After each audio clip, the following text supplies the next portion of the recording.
मुलांना आठवड्यातून कधीतरी एखाद्या वेळेस मधल्या भुकेसाठी जर केक खावासा वाटला तर अशा पद्धतीने अगदी साधा सोपा आपण हा केक बनवत आहोत. त्याचबरोबर यामध्ये फ्लेवरसाठी आपण एक सिक्रेट इन्ग्रेडियंट्स वापरणार आहोत, ज्यामुळे अगदी छान असा चवीला हा केक तयार होणार आहे. त्याचबरोबर आपण जास्त काही क्वांटिटीमध्ये न बनवता अगदी लहान वाटीच्या साहाय्याने आपण हा केक बनवत आहोत. त्यामुळे आजची रेसिपी देखील नेहमीप्रमाणे खूप साऱ्या टिप्स आहेत आणि अगदी परिपूर्ण मी तुमच्यासोबत शेअर केलेली आहे. त्यामुळे रेसिपी कुठेही स्किप न करता अगदी शेवटपर्यंत नक्कीच पहा. अगदी छान असा आपला हा खूप स्पॉन्जी असा हा मैदा केक या ठिकाणी बनवून तयार झालेला आहे. आणि अशाच भरपूर टिप्स आहेत सोमवारपासून शनिवारपर्यंत सर्व रेसिपीज पाहण्यासाठी वरील व्हिडिओप्रमाणे चॅनलला सबस्क्राईब नक्कीच करा. नमस्कार, मी कविता, कविताच किचनमध्ये तुम्हा सर्वांचं खूप खूप मनापासून स्वागत करते. मुलांना मधल्या भुकेसाठी टाईमपास म्हणून किंवा अगदी खावासा वाटला म्हणून केक तयार करायचा असेल तर अशा वेळेस आपण झटपट अशा पद्धतीचा साधा सोपा केक बनवून तयार करू शकतो. आज आपण हा मैद्याचा स्पंज केक तयार करत आहोत. त्यासाठी या ठिकाणी पाऊण वाटी साखर घेतलेली आहे. साखर छानशी मी पावडर होईपर्यंत मिक्सरला छानशी दळून घ्यायची. हे पहा, मिक्सर चालू बंद करत अगदी व्यवस्थित अशी आपण ही साखर दळून घेतलेली आहे. त्यामध्ये फ्लेवर येण्यासाठी कंडेन्स मिल्क वगैरे किंवा आपण इसेन्स वगैरे कशाचाही वापर केला नाही. 1 वाटी घरगुती आपली जी दुधावरील साय असते तीच साय घेतली. त्यामुळे अगदी क्रीमी असा हा केक लागतो. त्यानंतर मिक्सरला हे देखील छान असं आपण क्रीमी बॅटर दळून घेतलेलं आहे. ते एका बाउलमध्ये काढून घेतलेला आहे. त्यानंतर मैदा घेणार आहोत. अगदी लहान साईजची 1.5 वाटी एवढा मैदा घ्यायचा आहे. तो मैदा आपण चाळून घेणार आहोत. हे पहा, अगदी सुरुवातीला आपण 1 वाटी मैदा घेतलेला आहे. तो व्यवस्थित असा चाळून घ्यायचा.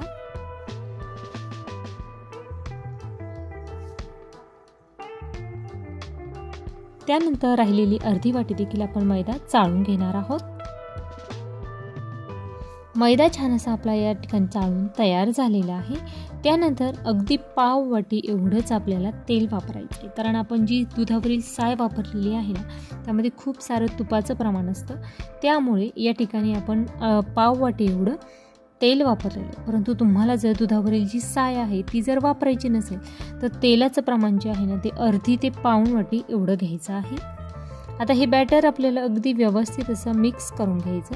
तेल यामध्ये अगदी व्यवस्थित असं मिक्स करून झालेलं आहे. त्यानंतर आपण यामध्ये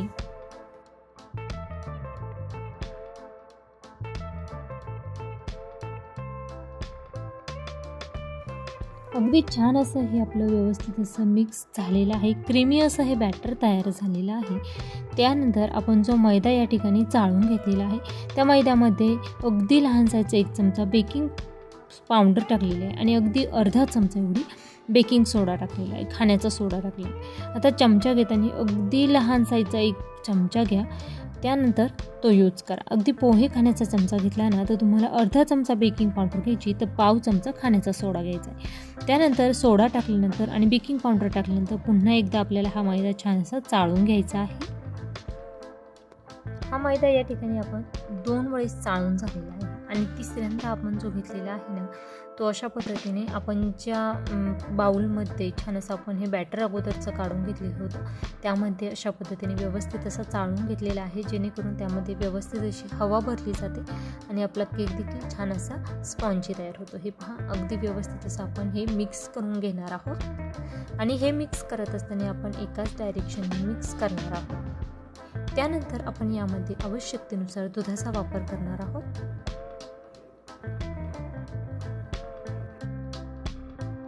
आता सुरुवातीला मी फक्त अर्धी ते पाव वाटी एवढं दूध वापरलेलं आहे आणि आवश्यकतेनुसार यामध्ये मी दुधाचा वापर करणार आहे. आता या ठिकाणी सर्वात शेवटी मी तुम्हाला बॅटरची कन्सिस्टन्सी कशा पद्धतीची असावी हे दाखवणारच आहे.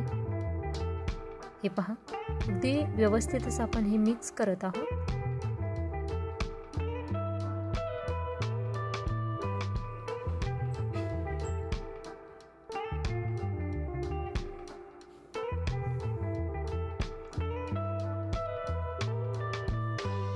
त्यानंतर पुन्हा एकदा आपल्याला यामध्ये पाव वाटी एवढं दूध टाकावं लागणार, म्हणजे आपल्याला एकूण पाऊण वाटी एवढं दूध लागणार आहे. तर व्यवस्थित असं आपल्याला हे मिक्स करून घ्यायचं.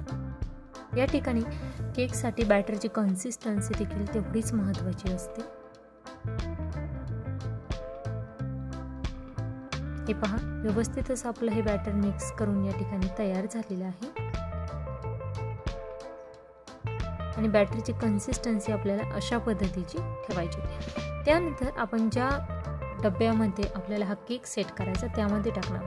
तर तुम्हाला केक जर हाईटला खूप जास्त हवा असेल तर तुम्ही लहान साईजचं परंतु रुंदीला जास्त असलेलं जास्त खोलगट भांडं घ्या. परंतु मला हाईटला जास्त केक करायचा नाही, तर अगदी पॅनकेक जशा पद्धतीचा असतो ना तशा पद्धतीचा मला हा स्पंज करायचा आहे. त्यामुळे अगदी मोठ्या साईजचा डबा घेतलेला आहे आणि त्यामध्ये आपण हे मिश्रण टाकलेलं आहे, हलकंसं टॅप केलेलं आहे. कढई छान अशी प्रीहीट झालेली आहे. त्यामध्ये आपण हा केकचा डब्बा ठेवून देणार आहोत आणि अगदी 25 मिनिटांनंतर आपण हे चेक करणार आहोत. अगदी तुम्हाला मोठा अगदी स्पंज हवा असेल ना तर तुम्ही घेताना छोट्या साईजचा कुकरचा जो पॅन असतो ना तो घेतला तरीही चालणार आहे, जेणेकरून स्पंज हा हाईटला थोडासा जास्त असा तयार होतो. त्यानंतर 20 ते 25 मिनटं झालेली आहे. हे पहा, अगदी परफेक्ट असा आपला हा केक या ठिकाणी बनवून तयार होत आलेला आहे. आणखीन 5 मिनिटासाठी मी ठेवलेलं होतं. आता आपण हा केक काढून घेणार आहोत.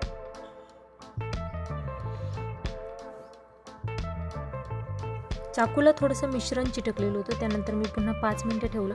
त्यावेळेसची जी व्हिडिओ होती ती स्किप झालेली आहे. त्यानंतर पूर्ण थंड झाल्यानंतर आपण हा केक डब्यामधून काढून घेतलेला आहे. तुम्ही पाहू शकता छान परफेक्ट असा आपला हा केक या ठिकाणी बनवून तयार झालेला आहे. आपण तो कट करून घेणार आहोत. छान असा थंड झाल्यानंतरच तुम्ही तो काढून घ्या आणि खूप छान असा स्पॉन्जी असा हा केक या ठिकाणी बनवून तयार झाले.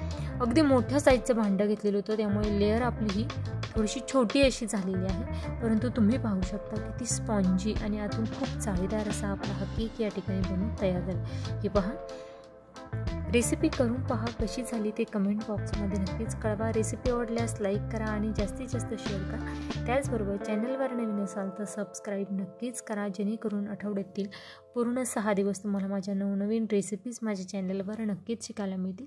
त्याचबरोबर तुम्हाला ही केकची रेसिपी कशी वाटली हे मला कमेंट बॉक्समध्ये नक्कीच कळवा. अगदी परफेक्ट असा आपला हा मैद्यापासूनचा केक या ठिकाणी बनवून तयार झालेला आहे आणि यामध्ये साईचा वापर केलेला आहे, त्यामुळे अगदी क्रीमी आणि मलाईदार असा हा केक चवीला लागतो. अशाच भरपूर टिप्स वेगवेगळ्या रेसिपीज पाहण्यासाठी तुम्ही जर माझ्या चॅनलवर नवीन असाल, पहिल्यांदाच माझी रेसिपी पाहत असाल तर चॅनलला सबस्क्राईब नक्कीच करा. हे पहा, छान असा केक या ठिकाणी बनवून तयार झालेला आहे. वेळात वेळ काढून माझी रेसिपी शेवटपर्यंत पाहिल्याबद्दल धन्यवाद. पुन्हा भेटूया उद्याच्या भागामध्ये अशाच नवीन एखाद्या छानशा रेसिपीसोबत. तोपर्यंत धन्यवाद.